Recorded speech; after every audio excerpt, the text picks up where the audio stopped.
Good morning, John Hughes here, back with another tip on how to lose fat and how to be happy in 2020. Intermittent fasting is one of the two most effective ways to lose fat. Let's start off with a science lesson.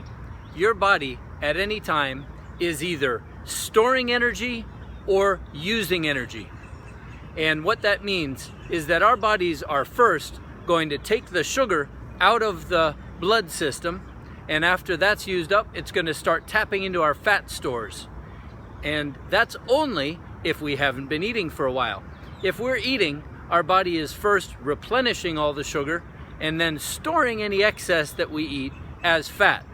So all throughout history, we've had times where most of the time we didn't have enough food. Every now and again, we would have an abundance of it, and we would eat as much as we could get a hold of. We would get fatter, and then that would help us to survive until we found food again. So, intermittent fasting is basically taking advantage of the body's natural ability to burn off any fat in the absence of food. So, the way that you can incorporate this is at the end of the day, have your dinner at a reasonable hour, 5, 6, 7, 8 o'clock, and give yourself 2 or 3 or 4 hours before you go to bed with no snacks. Maybe drink some water if you feel you're hungry. You probably are thirsty. And then go to bed. When you wake up in the morning, don't just jump right out and eat.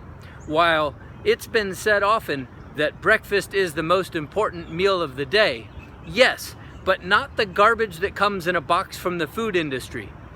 What is true is that the first meal you eat, which is breaking your fast, should be heavy in nutrition. Now, you don't need it right away. You've got plenty of calories sitting on your body in the form of stored fat. Most of us do.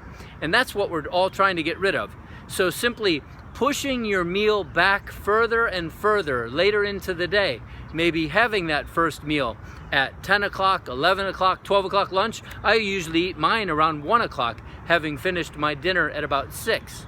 Ideally, you'll little by little work your way to have 16 to 18 hours between your dinner and your first meal of the day. And that will allow the blood sugar to finish up and your body to start tapping into your own fat stores. Many people do what's known as one meal a day, which means that they will have perhaps just a lunch or just a dinner and eat a very large amount of food in that time, and the body is able to digest it and then use the fat stores to survive just fine and dandy. So check into that, give that a try. You don't have to change to get started any of the food. We'll talk about the second most effective way to lose fat with another trick with your food at another time. So make sure you subscribe to the channel so I keep you posted when I put out something new, and we'll see you again. Thanks for letting me be part of your success.